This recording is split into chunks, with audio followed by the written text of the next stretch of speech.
Bonjour à toutes et bonjour à tous. Faisant suite à l'horoscope hebdomadaire que j'ai posté hier, voici aujourd'hui la lune du 10 octobre 2020 et son impact sur nous tous. Sous la vidéo, vous trouverez quelques liens pour ceux qui le souhaitent.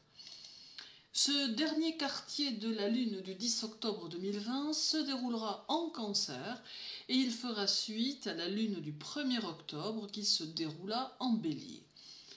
Alors, bien évidemment, disons tout de suite que cette lune du 10 va impacter tout le monde, puisque nous sommes dans un processus de changement et d'évolution, mais elle va aussi toucher avec peut-être plus de force ceux qui ont la lune dans leur vie comme partenaire, à savoir ceux dont le Cancer ou le Taureau sont le signe solaire ou le signe ascendant, mais aussi ceux qui ont à la naissance ou en révolution solaire la lune dans le Cancer ou dans le Taureau dont elle est le second maître. Nous aurons ici une lune cardinale, puisque en Cancer, signe cardinal, et elle nous demande de modifier les jugements et les idées que nous pouvons avoir sur le monde qui nous entoure. Pour évoluer avec les changements qui sont en cours, il faut bien évidemment suivre le courant afin de pouvoir en saisir toute la portée et ne pas se baser essentiellement sur son expérience personnelle pour tirer des conclusions sur les situations. La Lune amène ici plus de douceur et de sociabilité et elle va avoir tendance à accentuer la sensibilité de ceux qui y sont réceptifs, les imprégnant parfois comme des éponges, absorbant le flux intense des vibrations qui les entourent. Et avec cela, elle peut entraîner une phase plus souple, plus immobile, durant laquelle on peut avoir tendance à attendre plutôt que tendance à agir. Mais cet immobilisme n'est pas forcément une mauvaise chose, puisqu'il peut permettre plus de réflexion et plus d'observation afin d'obtenir des projets plus ficelés, plus prompts à se réaliser positivement. Le 10 octobre, la Lune sera au carré du Soleil en Balance. Aussi, et pour certains d'entre nous, il peut y avoir quelques conflits possibles avec l'autorité ou encore la famille, quelques désaccords, voire peut-être même quelques préoccupations financières.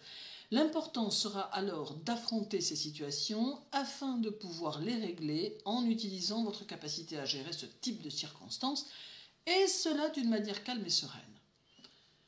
Pour les cancers, les taureaux, les poissons et les scorpions, cette lune du 10 octobre va faire émerger chez vous une profonde réceptivité qui vous perturbera peut-être quelque peu, entraînant peut-être pour certains des nuits peuplées de rêves ou des sensations parfois envahissantes qui vous prendront avec force. Tout en même temps, elle va vous aider à être acteur de votre vie et créateur, car elle va amplifier vos dons, vous offrant la possibilité de mettre en place et de voir évoluer vos idées. Pour les béliers, les lions et les sagittaires, l'ambiance sera plus cool et plus détendue et cette lune calmera l'impulsivité apportée par celle du 1er octobre. Elle n'enlève toutefois pas à ces signes leur capacité de réaction, d'improvisation et leur aptitude à aller de l'avant, bien au contraire, mais elle temporise leur ardeur, d'où des situations plus productives. Pour les Gémeaux, les Balances et les Verseaux, cette lune leur apporte un peu plus de nervosité et une plus profonde envie d'avancer dans leurs entreprises et dans leur vie personnelle. Toutefois, elle annonce quelques légers retards qu'il faut prendre comme tels sans plus s'y arrêter. Les énergies se remettront en place à partir du 16 pour ces trois signes. Pour les Vierges et pour les Capricornes, la lune du 10 octobre amène peut-être un léger poids sur les événements, mais les ralentissements qui peuvent être rencontrés doivent être considérés comme nécessaires pour mieux pouvoir repartir vers de nouvelles valeurs qui se profilent à l'horizon de 2021. Aucune négativité ici, mais bien plutôt un moment où l'on se pose et durant lequel on s'arme pour la fin de l'année qui terminera votre cycle. Ce dernier quartier de la lune du 10 octobre ne fait que suite à la pleine lune du 1er octobre et reste annonciateur de transformations qui semblent pouvoir se produire d'ici la fin de cette année et qui peuvent à la fois concerner la société, mais aussi chacun d'entre nous à notre niveau. Nous devons évoluer en prenant en compte ces mouvements sociaux car ils sont les précurseurs d'une nouvelle ère. Je vous remercie de m'avoir écouté, je vous retrouve très vite pour une nouvelle vidéo, mais en attendant, prenez soin de vous, et faites des choix judicieux pour avancer dans votre vie. À très bientôt.